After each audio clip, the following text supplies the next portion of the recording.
Oke, ini ada pertanyaan terakhir nih Pak ya buat Bapak. Bapenda kan saat ini telah terbentuk sejak awal sekitar tahun 2019 Pak ya. Nah sampai sekarang sudah dianggap menjadi center sebuah pendapatan daerah. Ini apakah sejak awal terbentuk sampai sekarang visi dan misi kepala daerah sudah sejalan dan support kinerja dari Bapenda sendiri Pak? Ya, jadi gini, kalau bicara Bapenda, memang Bapenda itu dibentuk Perda nomor 5 tahun 2018. Jadi akhir 2018 ditandatangani namanya pemisahan antara BPKAD dan Bapenda. Nah, kebetulan saya dilantik di Bapenda itu tanggal 16 Mei 2019. Sampai hari ini baru kurang lebih 2 tahun ya kan.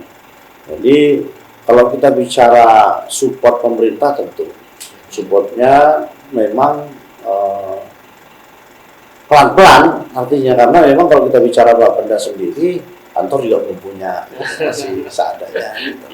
Jadi memang di satu sisi kita sebagai ujung tombak untuk kemandirian fiskal, tugasnya mengkoordinir pendapatan asli daerah yang terdiri dari 9 OPD tadi. Ada OPD kayak di sub urusan parkir, UMKM itu di sana ada dinas UMKM kan gitu. Semuanya lapornya kan melaporkan omsetnya kepada Bapenda, tetapi uangnya sendiri masuk di kas daerah namanya.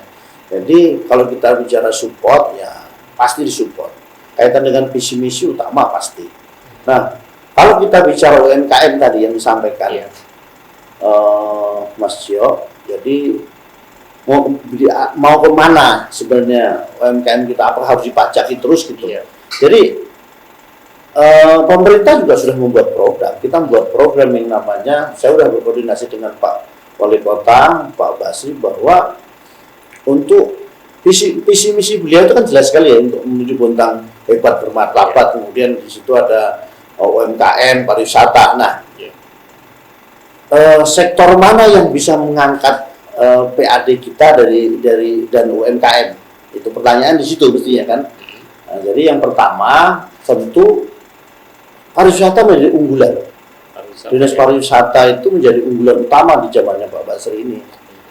Sehingga nanti yang pertama dia ada sebagai support penopang IKN. IKN itu ibu kota negara yang baru, ya kan. Nah, tentu ketika orang datang ke IKN di Kaltim, itu orang berpikir pasti ke Bontang deh, mau lihat beras basah, mau apa lagi mangrove dan sebagainya. Ini yang harus dikemas dengan baik oleh dinas pariwisata, karena memang ini program utamanya wali kota. Nah, ketika pariwisata berkembang, maka UMKM hidup, hotel penuh, guest house penuh, kuliner juga laku, ya kan? Jadi inti utamanya di sini, di pariwisata. Nah, bagaimana caranya? Caranya adalah, nanti saya ngomong begini nanti dibina pariwisata. Bisa jadi. Caranya begini, caranya sederhana. Jadi saya sudah ngobrol sama Pak Wali, beliau juga memberikan arahan kepada kami bahwa tahun depan kita harus membuat masing-masing dinas, ini ya, masing-masing OPD itu membuat EPAN minimal 1 kali. EPAN ini minimal 1 kali setahun. Bapenda katakanlah rapat koordinasi pendapatan asli daerah se-Indonesia katakanlah. Saya undang narasumber, saya undang peserta dari seluruh Indonesia. Kira-kira berapa yang datang di Bontang? Penuh tuh hotel tuh. Betul. Saya bikin acara 3 hari gitu ya. 3 hari dengan ada kontribusinya sekian, jumlah peserta sekian, hotel tuh penuh pasti. Pariwisata dikunjungi itu. Itu baru Bapenda nih. Kalau ada 40 dinas, 30 dinas berarti ada 30 kegiatan. Itu baru satu dari sisi pemerintah. Belum dari sisi kita bicara cabur. Sekarang cabur poli mengadakan se-Kalimantan. Pertandingan terbuka se-Kalimantan. Maka pengunjungnya berapa? Belum lagi wali kota katakanlah se-Kalimantan katakanlah. Semua event dong. Jadi konsepnya ke depan seiring sejalan dengan pariwisata itu adalah event yang diperbanyak. Ketika event diperbanyak, maka tamu juga datang banyak. Jadi impact-nya lebih Iya, luas ya. multiplier efeknya luar biasa. Nah, di sini caranya kita menghidupkan UMKM, kita menghidupkan masyarakat kecil. Oleh-oleh pasti dapat nih. Orang pergi pulang dari Bontang masih bawa oleh-oleh nih. Mulai kaos Bontangnya, batik Bontangnya, makanan PMP-nya dan seterusnya ya kan. Ya. Ini Bang event. Nah, sekarang siapa yang harus didorong? Pertanyaannya, apakah pemerintah saja, apakah sektor swasta? Semua sama-sama dong. Sama, ada koordinasi ya.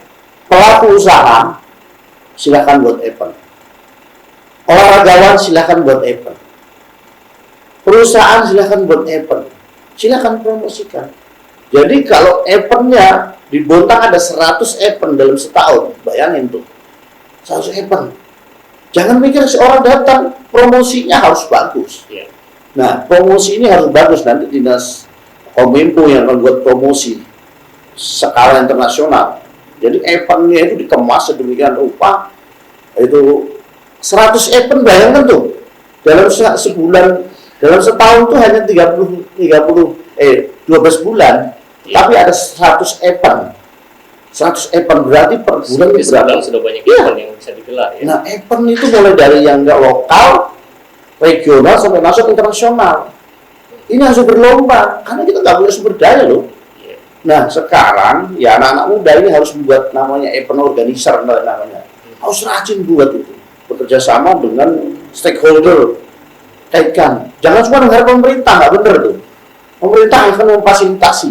Iya. Tetapi ada forum CSR dan sebagainya. Jadi Bontang ini bisa berkembang seperti itu. Tapi kalau kita nunggu event dari pemerintah Yang disuapin. saja, nunggu disuapin, nggak benar. Ya. Jadi memang harus sama-sama bergerak membuat event-event itu sehingga orang datang. Nah, Event udah bebas katakan dah, undang tuh bapak-bapak sekaltim iya. di situ, ya kan? Iya. Paris event ada digelar di Tanjung Limau katakan, nah itu Tanjung di lapangan Lalang, orang kan datang sekaltim, bayangin tuh sekaltim datang, rombongannya kuda betang aja berapa itu, ya kan? Paling nggak ada 50 orang tuh, Iya. belum lagi keluarga-keluarganya. Kemasan event ini yang paling penting. Jadi, sekali lagi untuk memajukan Bontang itu, untuk menghidupkan PAD kita, untuk menghidupkan masyarakat kecil, UMKM, pariwisata dan sebagainya, event. Kuncinya di event. Iya. Jadi Jadi kalau sekali- sudah lihat dari deskripsinya ini kayaknya memang ini masuk akal sekali. Iya. Walaupun memang selama ini itu belum maksimal Iya. berjalan Pak ya. Iya. Karena memang terbiasa anak-anak muda sekarang khususnya event organizer selalu selama ini mengandalkan bantuan dari pemerintah. Nah, jadi event organizer bisa Iya. menggandeng semua. Benar. Silakan gandeng rokok pun tidak masalah. Selama Iya. tidak melanggar Selama aturan, tidak Pak, melanggar. ya. Melanggar, silakan gandeng. Nah, yang paling penting tuh proposalnya dibuat sedemikian rupa siapa yang investasi di situ. Gitu. Nah. Sederhana sekali. Iya. Ya, event apapun bisa dilakukan sekarang. Iya. Dan kalau mau majukan Bontang, lakukan dengan event. Hmm. Maka semua akan hidup. Masyarakat kecil, UMKM, pariwisata itu kan hidup semua. Jadi pengusaha pariwisata juga gitu, jangan tenang-tenang, buatlah inovasi. Gitu. Olahraga juga gitu sekali lagi. Kuncinya memang lebih di inovasi. Ya, Kalau inovasi. kita mau berinovasi tidak bergantung pada subsidi saja. Nah, mungkin selama ini banyak sekali anak-anak muda yang sudah terbiasa dengan hal itu. Harus merubah mindsetnya saat ini, Pak. Ya. Iya, Tapi harus. sepertinya untuk saat ini juga masih ancang-ancang karena masih PPKM nih, Pak. Jadi mumpung masih PPKM, nanti setelah kita sudah lepas dari PPKM, jadi bisa start, Pak ya. Ya, Sekarang jadi mulai dipikirkan. event itu gini. Momennya harus disesuaikan. Kalau kalian masih PPKM, gunakan event-event yang cerdas. Cerdas, ya. Yang kira-kira orang datang melanggar lewat, protokol. iya, mas banyak cara kok. Baca. Iya, memang harus kreatif, harus inovatif. Kalau enggak, kita akan nunggu bola kesannya. Iya. Iya, istilahnya itu nunggu tai larut. Bilang orang kita itu kan tai larut, kalau tai larut. Iya. Tai larut itu kalau di air mengalir kan, Iya. nunggu air mengalir aja nih. Itu yang mengalir juga bayangin. Kalau air mengalir itu juga bayangin kalau di sungai. Mhm. Ada kucing mati, ayam mati, batang tikus dan sebagainya, itu yang mengalir kan. Juga yang melawan arus, ikan. Nah, Ikan itu selalu melawan arus begini. iya. Nah itu, jadi kita jangan jangan mau jadi bangkai, jangan mau menunggu. Jadi kita harus ikut yang mana nih Pak? Ikut yang melawan Melawan arus, melawan arus pengertian itu mengalir aja hidup. seperti air. Hidup, jangan mengalir seperti air. Mengalir seperti air itu nggak inovatif. Nggak Contohnya kreatif. anak muda banyak tuh Pak. Nggak boleh. Kapan nikah? Mengalir aja seperti air. Oh, iya. Nggak nikah Pak ya? Nggak pernah mendaftarin pelamar. Bagaimana? Kapan mau nikah? Mendaftarin pelamar. Oke. Iya. Baik, para pemirsa di rumah, untuk Bapak Ibu, banyak sekali obrolan kita yang sudah sama-sama kita bincangkan di sini. Sebenarnya masih banyak hal lain yang akan kita obrolin lagi, tapi berhubung waktu Ya, tidak memungkinkan ya untuk terus berbicara di sini. Jadi sebelum kita tuh mungkin ada beberapa hal yang disampaikan nih Pak selaku Ya. kepala Bapeda untuk masyarakat kita bersama. Ya, baik. Mas Yo, jadi masyarakat Kota Bontang yang berbahagia yang saya hormati, sekali lagi terkait dengan pendapatan asli daerah yang perlu jadi catatan. Yang pertama adalah Bapenda sudah berusaha melaksanakan tugas secara transparansi dan akuntabilitas. Silahkan nanti bisa dicek, datang ke kami yang pertama itu. Jadi jangan ragu bahwa pajak Bapak Ibu sekalian tidak pernah diselewengkan, tapi kita gunakan dengan sebaik-baiknya lewat program APBD kita. Yang kedua, untuk meningkatkan pendapatan per kapita masyarakat, tentunya nanti ujung-ujungnya ke pendapatan asli daerah, tentu kita harus sama-sama berbuat, sama-sama berinovasi untuk melakukan peningkatan ini. Salah satu yang saya sampaikan tadi, mari kita buat event organizer, apapun itu namanya.